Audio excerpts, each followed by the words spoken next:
I'm John Mark Linaw. Isa sa mga owner ng Domino's and I handle the operations and the maintenance, technical, and other some stuff. Hello, I am Gian Liu. I handle sales, marketing, and purchasing. Hello, I'm Krista Vidara. I handle operations and finance. Hi, I'm Ile Gilva. I handle HR and research and development. So, it just happened over conversation between Gian and myself kasi we always would go out for coffee after dive or after dinner. And then we said, parang in passing, I said, dati ko pa talagang gusto magka-coffee house since high school. And then she said, bakit hindi natin gawin? So, initially, we just wanted a coffee cart and then it blew out of proportion and then, eto na siya. The next question is, 2 months after the soft opening, ano yung mga naging progress or mga changes na nangyari sa Dark Rose Coffee House? So we recently had our soft opening ng April and ngayon na June na po, no? During the 2 months na naging operational si Dark Rose Coffee House. So we learned a lot and of course the sales also, the sales increased over time and we are really happy na yung sales namin, nag-increase siya because of the walk-ins of the clients and basically yung napadaan lang tapos na-curious and then they became our regular clients already. So that's the side that the clients see, di ba? Pero on the other side, yung sa amin sa internal, of course we learned a lot also in terms of operations, kung paano siya nagiging mas efficient in terms of sa serving ng drinks, doon sa preparation, and then sa amin din, as owners, we learned that teamwork talaga is the essential key para maging successful yung isang business. Paano niya formulate yung menu and ano yung mga unique items na ginawa niyo for Dark Rose? We actually really take time to meet up and then we formulate the drink. So from startup, what do we want to achieve in that particular drink? Do we want the flavor to stand up? Is it coffee? Is it fruity? So we discuss what we want to achieve and then we really would test every single variety until we come up with something that we're all happy about. Kasi pwede, sa kanya okay na, sa akin medyo kulang mo. So we adjust until that common ground na okay na, eto na yung winning formula. Ayan. In addition to that, we really plan to release drinks, a combination of drinks na, of course, may coffee-based tayo. We have non-coffee-based for those na gustong mag-stay sa coffee house pero hindi ganon ka-lover of coffee. And then we also prepared or we also wanted to serve drinks na bagay sa kids kasi meron din tayong mga clients na they would bring their family after dinner or after lunch. So, yun yung talagang pinipare namin. Kumbaga, a coffee house for everyone. Ganon. And then, in addition to the menu na meron kami, we also plan to release series.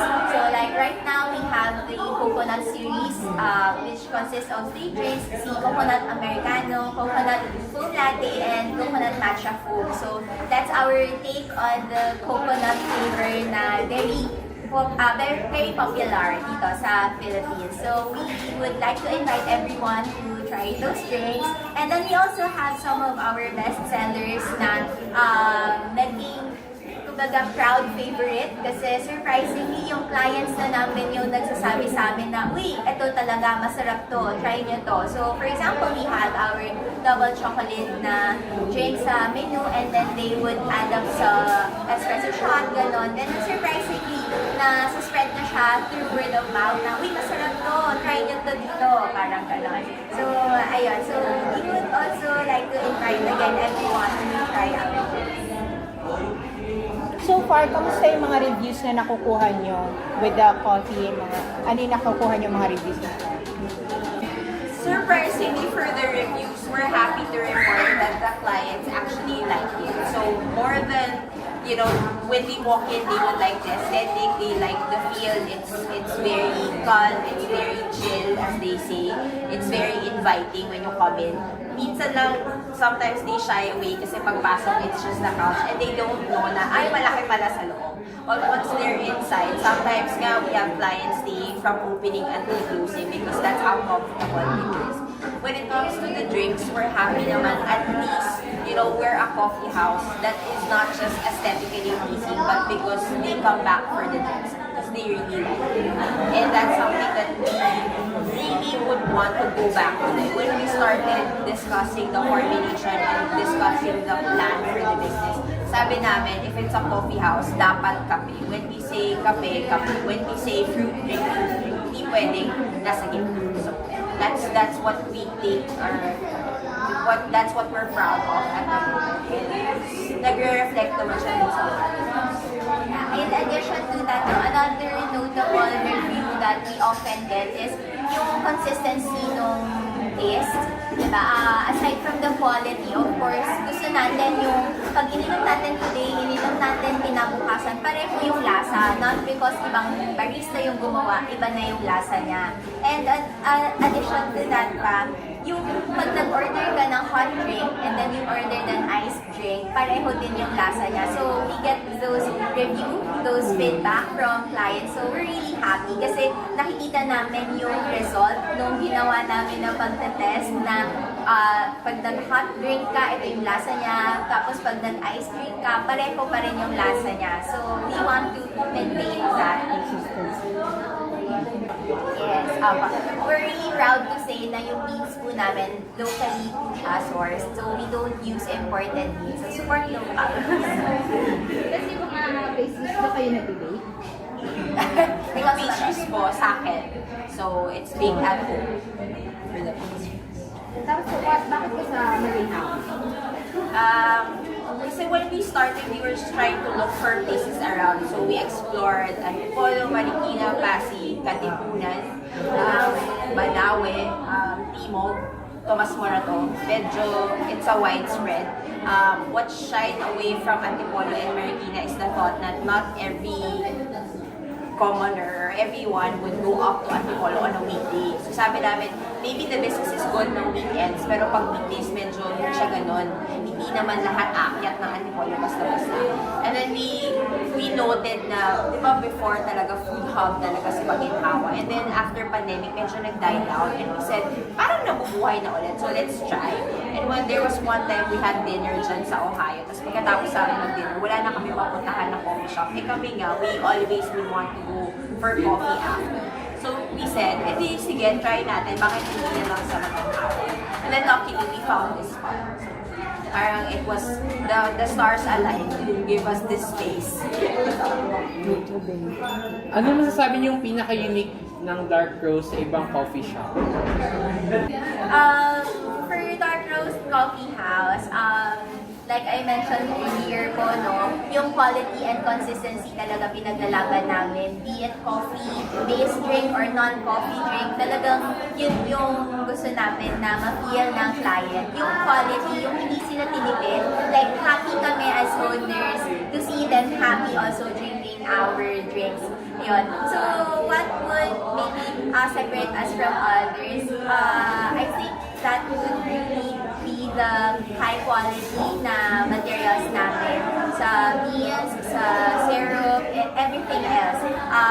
We highly encourage everyone to try our drinks, and when you try it, really take a mouthful of the coffee or the non-coffee. As in, mouthful po talaga. And then, pag dinunok niya siya, ma-feel niyo yung layers. Like, for example, when you drink salted caramel, take a mouthful and then ma-feel niyo yung layer of the saltiness, the sweetness of the caramel, the milk, the coffee. So, yun yung gusto namin. Kumbaga, there's a play inside the mouth. Not just, pag inom natin, I mean, flavor, okay, parang gano'n. So, gusto po namin yung medyo may wow factor, di ba, when you take a mouthful. So, yun. Most of our clients, they agree na talagang na-feel nila yun, na-experience nila yun. So, I hope everyone else will also. As far as the team is concerned, the same team as we had had since the start. So what we want to really highlight is the fact that when we got the team, we didn't get people that are already baristas. So we said we wanted them to grow with us. So lahat sila, they went through the same training we did, and then the formulation was shared with them the way that we had. So parang at least yung experience sa pinagdaanan namin as coffee house owners, nadaanan din nila. So hindi dahil galing sila sa ibang coffee house, hindi sila barista. So, and at least that's something that we're really proud of kasi katulad ng sasabi ni Gian, the consistency of the drinks, hindi siya iba. Iba ang timpla ni Ana sa timpla ni Brian, hindi iba ang timpla ni Erica sa timpla ni Carl. So that's really something that we take pride in. Ano na lang yung personal favorite niyo na drink sa amin? Siguro naman makakasagot lang kayo. Baka naman favorite na yun, Diba? personal daw. Diba naman? Wala na sasabihin. Favorite yung double choco na hot. And sa akin nagaling yung like na espresso kasi nga mas gusto ko yung coffee. So I try yung agad. And successfully. Good. Ikaw. Same, pero cold.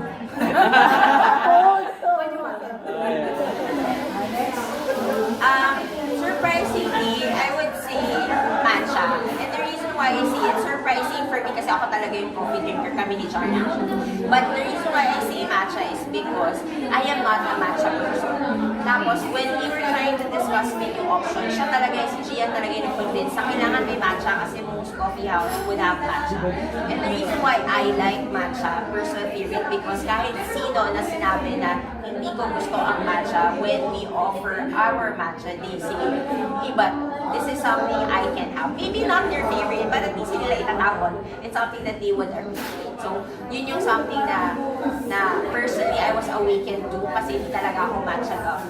And then now that we have the coconut matcha foam, it's even better. So, I hope you guys try it.